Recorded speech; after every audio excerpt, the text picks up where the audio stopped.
नमस्कार. चला तर मी कल्पना आज एक नवीन रेसिपी घेऊन अगदी मऊ लुसलुशीत नवरात्र स्पेशल आहे. मधल्या वेळेत खाण्यासाठी भुकेसाठी छोट्या अगदी मस्त भन्नाट आणि मऊ अशी रेसिपी आज आपण बनवणार आहोत, जे की मार्केटमध्ये अगदी महागात मिळते. ते आपण आज कमी कमी खर्चात घरीच बनवणार आहोत. चला तर पाहूया.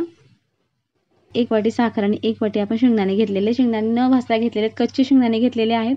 गॅसवरती पॅन ठेवलेला आहे. त्यावरती आता आपल्याला साखर आणि शेंगदाणे एकत्र टाकून द्यायचे.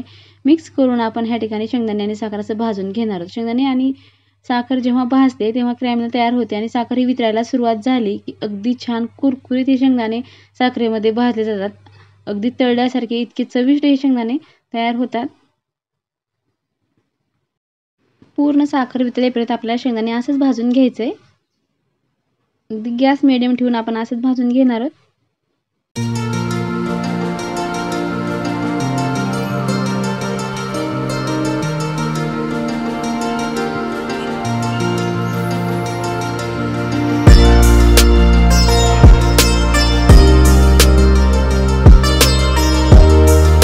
आता ह्या ठिकाणी साखरेचा रंग बदललेला आहे आणि साखर ही लिक्विड टाईप व्हायला सुरुवात झालेली आहे आणि मस्त आपले हे शेंगदाणे साखरे छान भाजून झालेत. गोल्डन ब्राऊन मस्त कलर आलेला आहे.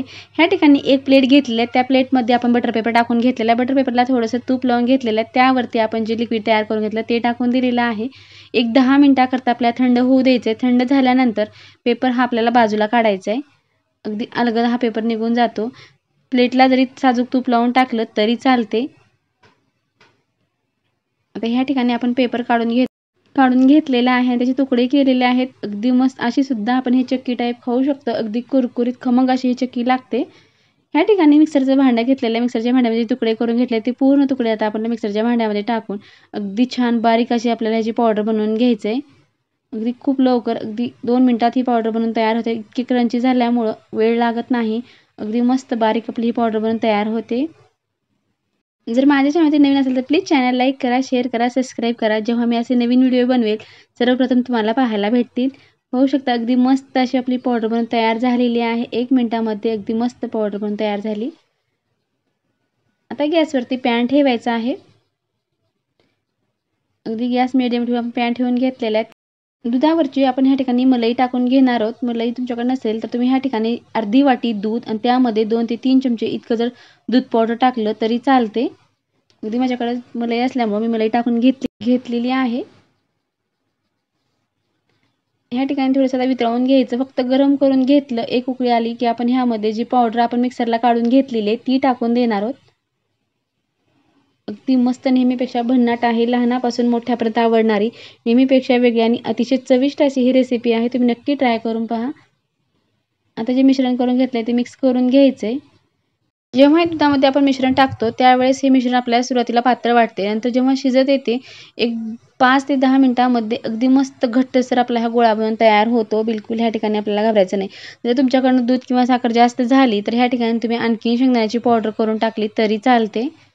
आता ह्या ठिकाणी सुरुवातीला पातळ आहे पण गॅस आपण मीडियम चालू ठेवलेला आहे. असं ढवळत राहिलं तर अगदी घट्टसर हा गोळा बनून तयार होतो. आता छान घट्टसर व्हायला सुरुवात झालेली आहे. पाहू शकता रंग पण अगदी सुरेख आलेला आहे आणि पाहताच तुम्हाला लक्षात येत असेल की छान तूप सुटलं आहे. मलाई घेतल्यामुळे त्याचे तूप सुटलेलं आहे. तूप टाकण्याची सुद्धा आपल्या ह्या ठिकाणी गरज लागत नाही. जर तुम्ही दूध पावडर आणि दूध टाकलं तर त्याच ठिकाणी तुम्हाला थोडंसं पॅनमध्ये 1 चमचा तूप टाकावं लागेल. अगदी छान शिजलेला आहे. आता 5 मिनिट आपण या ठिकाणी गॅस असंच मीडियम ठेवून शिजवून घेणार आहोत. एकदा छान शिजल्यानंतर आपल्याला गॅस बंद करायचा आहे आणि थंड करून घ्यायचं आहे. अगदी छान घट्टसर आपला हा गोळा म्हणून तयार झालेला आहे. आता तर ह्या ठिकाणी आपण गॅस बंद करणार आहोत. गॅस बंद केलेला आहे आणि पॅन आपण गॅसवरून आता खाली घेतलेला आहे. थोडंसं थंड करून घ्यायचं आहे. असं थंड झालं की आपण ह्या ठिकाणी आता एक कंटेनर घेणार आहोत. त्या कंटेनरमध्ये आपल्याला थोडंसं बटर पेपर लावून हे टाकून द्यायचं आहे. किंवा एखाद्या प्लेटमध्ये साजूक तूप लावून जरी टाकलं तरी आपल्याला ह्या वड्या थापता येतात. अगदी मस्त मार्केट स्टाईल आपला स्वीट अगदी कमी खर्चामध्ये मुलायम अशी ही स्वीट बनवून तयार होते. नवरात्र स्पेशल आहे. नवरात्रामध्ये जेव्हा उपवास असतात तेव्हा अधूनमधून खाण्यासाठी असे पदार्थ लागतात. त्यामुळे असे जर बनवून ठेवलं तर साधारणतः 4 ते 5 दिवसासाठी आरामात ही बर्फी टिकते. तुम्ही नक्की ट्राय करून पहा. नेहमीपेक्षा वेगळी आहे. नेहमी तर आपण चक्की बनवतोच किंवा शेंगदाण्याच्या वड्या बनवतो पण त्यापेक्षाही भन्नाट आहे. अगदी हेल्दी आहे. तुम्हाला जेव्हा भूक लागली वाटलं तर अधूनमधून सुद्धा हा पदार्थ खाऊ शकतो. तुम्हाला ह्या वड्या कशा वाटल्या नक्की कमेंट करून सांगा, किंवा तुम्हाला आणखी कुठल्या रेसिपी पाहिजे ते सुद्धा कमेंटमध्ये सांगा. दाखवण्याचा नक्की प्रयत्न करेन. पूर्ण आता बॅटर आपण व्यवस्थित कंटेनरमध्ये लावून घेतलेला आहे. आता 5 मिनिटाकरता आपल्याला फ्रीजमध्ये ठेवून घ्यायचं आहे, जे की अगदी लवकर घट्ट होईल. असंही ठेवलं तर घट्ट होते, पण मला लगेच दाखवायचं असल्यामुळे थोडं मी फ्रीजमध्ये ठेवून घेणार आहे. 10 मिनिटानंतर आपण फ्रीजमध्ये बाहेर काढलेलं आहे. जास्त इतकं घट्ट झालेलं नाही, पण वड्या पाडण्या इतकं घट्ट झालेलं आहे. जास्त वेळ ठेवलं तर छान आपण 8 दिवसाकरता आरामात ह्या वड्या खाऊ शकतो. अगदी सोपी पद्धत आहे आणि छोट्या भुकेसाठी 2 जरी खाल्लं आणि पाणी पिलं तरी सुद्धा चालते. इतकी सोपी रेसिपी आहे, तुम्ही नक्की ट्राय करून पहा. अगदी नरम ह्या मुलायम आपल्या ह्या वड्या बनवून तयार होतात. शक्यतो आपण नेहमीच बनवतो, पण अगदी मऊसूत तोंडात टाकताच विरघळणाऱ्या आणि हेल्दी अशा ह्या वड्या बनवून तयार झाल्या. तुम्हाला ह्या वड्या कशा वाटल्या नक्की कमेंट करून सांगा. अगदी मऊसूत लुसलुशीत वडी बनवून तयार झालेली आहे. व्हिडिओ पाहिल्याबद्दल धन्यवाद. पुन्हा भेटूया अशाच एका नवीन रेसिपीसोबत.